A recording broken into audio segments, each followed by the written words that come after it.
কলকাতার উত্তরাঞ্চলে গঙ্গা নদীর তীরে অবস্থিত ছোট একটি শহর পানিহাটি, যেটি শুধু ঐতিহাসিক এবং ধর্মীয় গুরুত্বই বহন করে না, বরঞ্চ এর প্রাকৃতিক সৌন্দর্য ভ্রমণকারীদের জন্য অনেকটাই আকর্ষণীয় হয়ে থাকে। এখানে তোমরা বিভিন্ন মন্দির এবং আশ্রমের সাথে সাথে নিতে পারবে গঙ্গার স্বাদ। তাই একদিনের ভ্রমণের তালিকায় পানিহাটিতে যে সকল জায়গাগুলো উল্লেখযোগ্য, সেই সকল জায়গাগুলো নিয়ে আমার আজকের এই ভিডিওটি। তো আর দেরি কিসের, চলো ভিডিওটি শুরু করা যাক।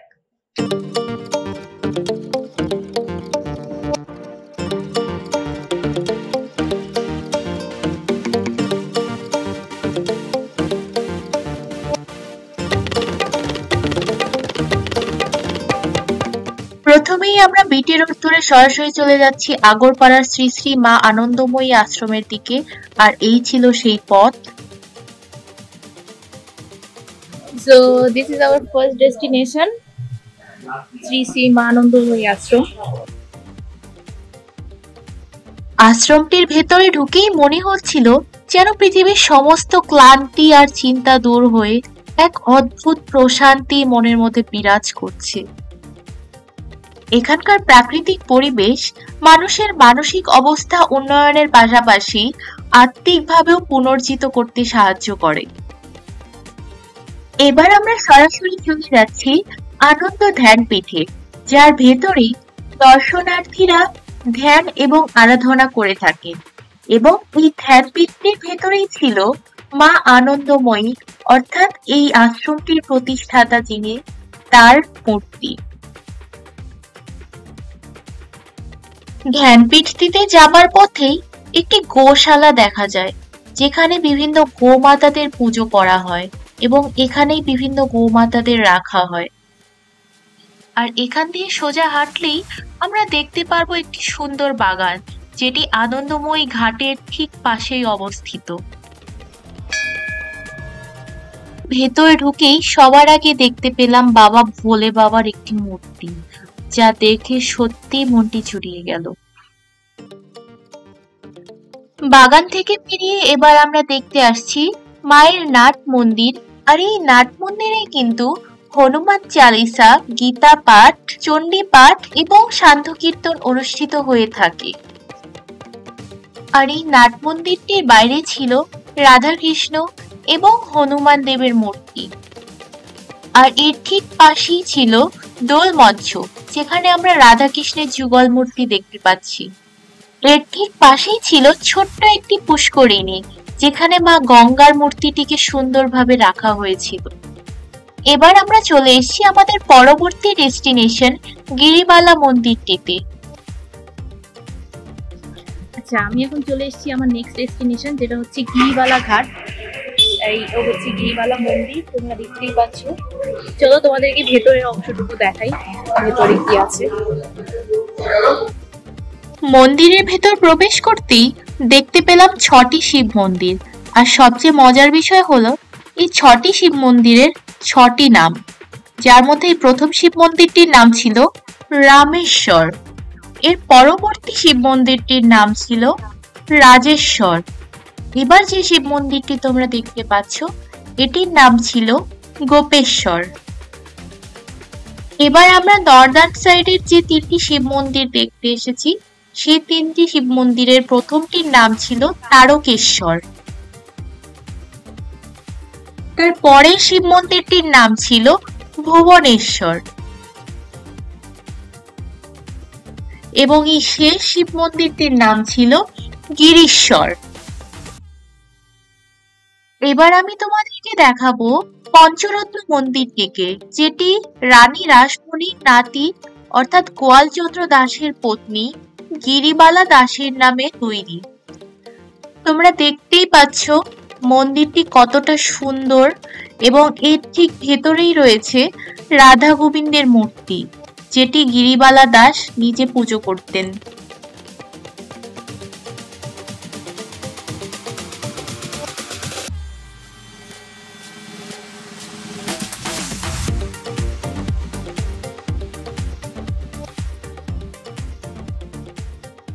এবার আমরা চলে এলাম মন্দিরের পেছন অংশটিতে, যেখানে আমরা দেখতে পাচ্ছি শিবলিঙ্গ এবং মা তারাকে কত সুন্দরভাবে আঁকা হয়েছে। এই মন্দিরটির ভিতরে রয়েছে একটি শিবলিঙ্গ এবং একটি গুপ্ততারা, এটি ভীষণ জাগ্রত। আর এর পাশেই আমরা দেখতে পাচ্ছি গিরিবালা ঘাট, যেটি দেখতে বাইরে থেকে অসাধারণ লাগছে। এবার আমরা চলে এলাম সুদপুরের 12 মন্দির ঘাটে, যেখানে 12টি শিবলিঙ্গ রয়েছে। চলো তোমাদেরকে একে একে দেখাই। চলে এলাম আমাদের নেক্সট ডেস্টিনেশন 12 মন্দির ঘাটে। এর ভিতরে কি কি আছে এবার আমরা তোমাদেরকে দেখাবো, চলো।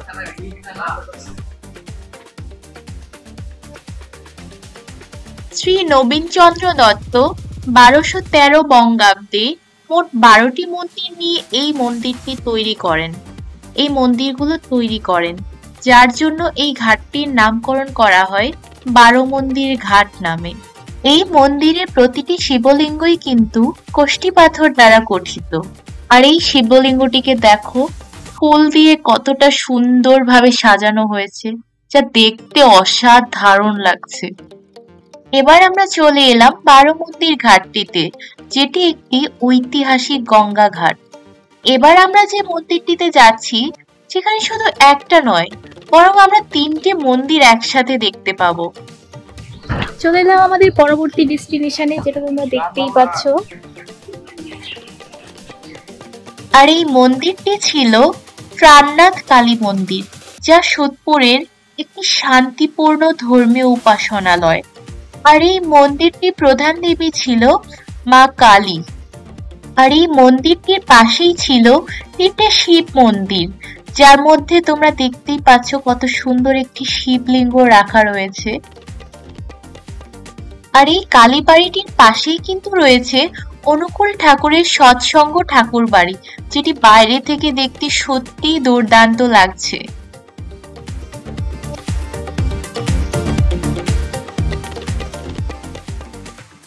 তো এবার চলে এলাম আমাদের লাস্ট ডেস্টিনেশন, অর্থাৎ সোদপুরের শাহী বাবার মন্দির, যেটা সোদপুর এবং ঘটার মাঝখানে আছে। তো এবার তোমাদেরকে ভিতরের দৃশ্যটা দেখাচ্ছি, এই দেখো। এই শাহী বাবার মন্দিরটি একটি সুন্দর এবং শান্তিপূর্ণ স্থান। মন্দিরটির ভেতরে শাহী বাবার একটি মূর্তি রয়েছে, যা ভক্তদের দ্বারা পূজিত হয়। এছাড়াও মন্দিরের চারপাশে একটি সুন্দর বাগানও রয়েছে, যা ভক্তদের জন্য একটি শান্তিপূর্ণ স্থান প্রদান করে।